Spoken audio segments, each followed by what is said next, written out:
வணக்கம் நேர்களே. இன்று நாம் நேர்காணல் செய்ய இருக்கக்கூடிய சிறப்பு விருந்தினர் தமிழக வெற்றி கழகத்துடைய மாநில கொள்கை பரப்பு இணைய செயலாளர் முனைவர் சம்பத்குமார் அவர்கள். சார் வணக்கம். வணக்கம். தமிழ்நாட்டு அரசியலை நன்கு தெரிந்து கொண்டுதான் களத்திற்கு வருகிறேன் என்று சொன்ன விஜய்க்கு இன்னைக்கு பிரசாந்த் கிஷோருடைய ஆலோசனை ஏன் தேவைப்படுது?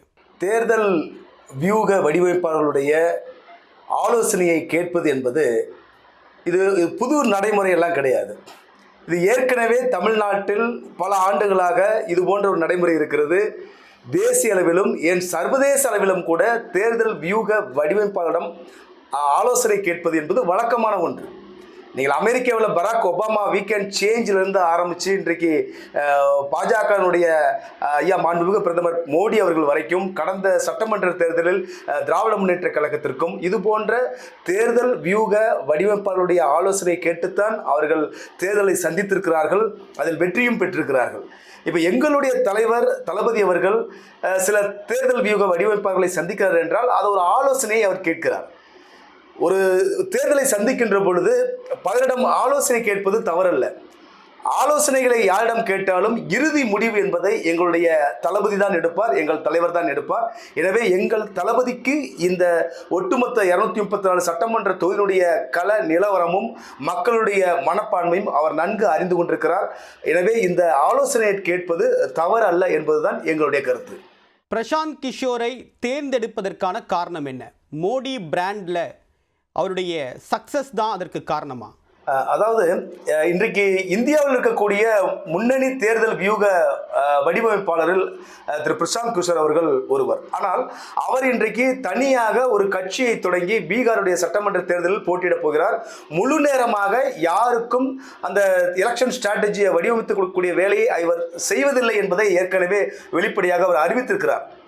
ஆனால் அதே நேரத்தில் பல்வேறு அரசியல் கட்சிகளுக்கு தேவைப்படுகிற சமயத்தில் ஒரு சில ஆலோசனைகளை அவர் வழங்குவது என்பதை வழக்கமாக கொண்டிருக்கிறார்.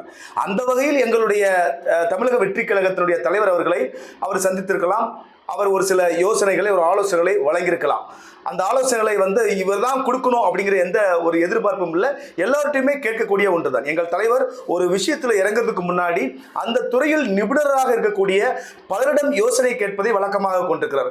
பல ஓய்வு பெற்ற நீதிபதிகள், கல்வியாளர்கள், சமூக செயற்பாட்டாளர்கள் இவருடைய கருத்துக்களை, மக்களுடைய கருத்துக்களை, தொண்டர்களுடைய கருத்துக்களை, நிர்வாகிகளுடைய கருத்துக்களை எங்களுடைய தலைவர் தளபதி அனைத்து தரப்பு மக்களிடமிருந்தும் நிபுணர்களிடமிருந்தும் இந்த தகவல்களை பெறுவது என்பது வழக்கமான ஒன்று. அதனால் பிரசாந்த் கிஷோர் இங்க வந்திருக்கிறார் என்பதெல்லாம் இதுக்கு ஒரு பூச்சி பூசப்படுவதை நாங்கள் எதிர்க்கிறோம்.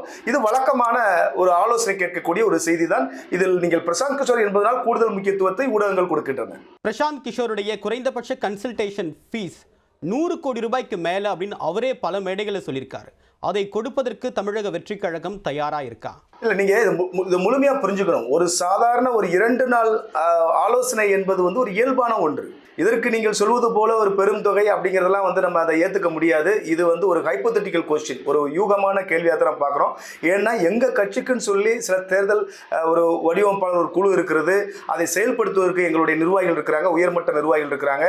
எனவே இப்போ பிரசாந்த் கிஷோரோட முழுமையாக நாங்கள் ஆலோசனை கேட்கவில்லை. இது ஒரு சாதாரண ஆலோசனை, வழக்கமான ஆலோசனை, பல்வேறு தரப்பு நிபுணர்களிடம் கேட்பதை போன்ற ஒரு ஆலோசனை தான். எனவே முழு நேரமாக அவரிடம் நாங்கள் ஒப்பந்தம் போட்டுவிட்டோம் என்பதெல்லாம் ஒரு ஹைப்போதெட்டிக்கல் கொஸ்டினாக தான் நாங்கள் பார்க்க முடிகிறது. அதற்கு எங்கள் தலைமையிலிருந்து அது போன்ற எந்த அறிவிப்பும் வராததால் நாம் அந்த செய்திக்குள்ள நாம் முழுமையாக போக முடியாது.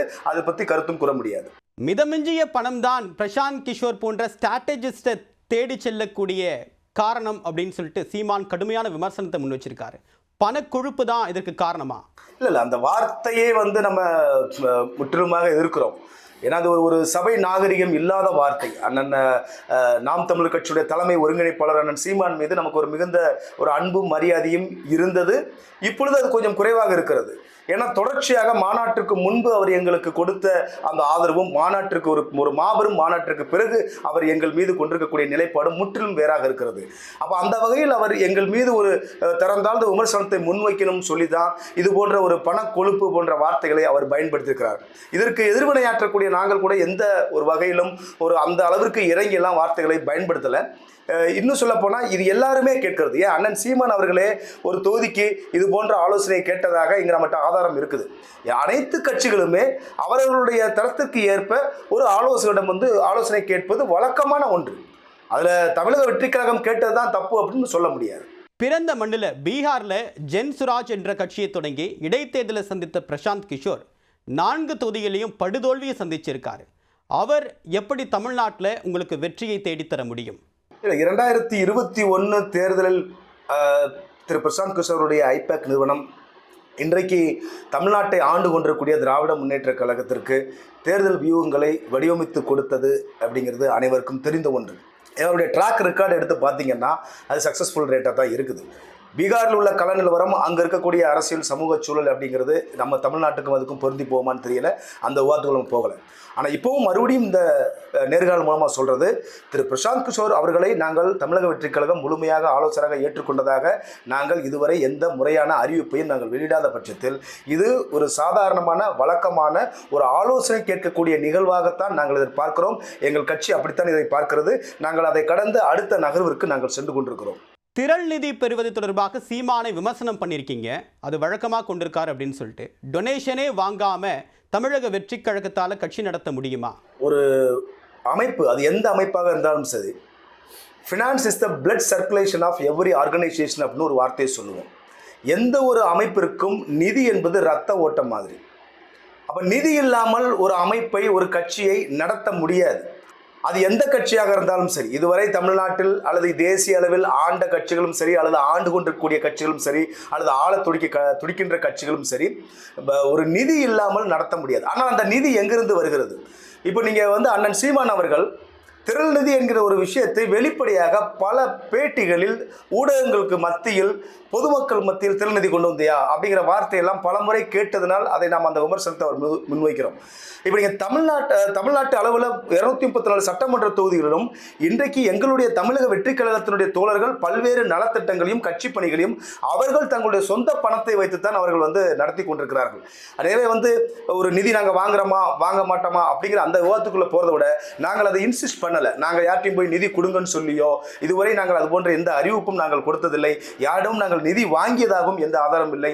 இது எங்களுடைய தொண்டர்கள், எங்களுடைய தோழர்கள், எங்களுடைய பொறுப்பாளர்கள் அவர்கள் பணத்தை வைத்துக் கொண்டுதான் இதுவரை கடந்த ஒரு ஆண்டு காலமாக நாங்கள் அரசியல் செய்து வருகிறோம். இதுதான் எங்களுடைய நிலைப்பாடு. பிரசாந்த் கிஷோருடைய வியூகம் தான் விஜயுடைய வெற்றிக்கு காரணம் அப்படின்னு சொல்லணுமா, அல்லது விஜயுடைய இமேஜ் அவருக்கு வெற்றியை தேடித்தரும் அப்படின்ற நம்பிக்கை இருக்கா?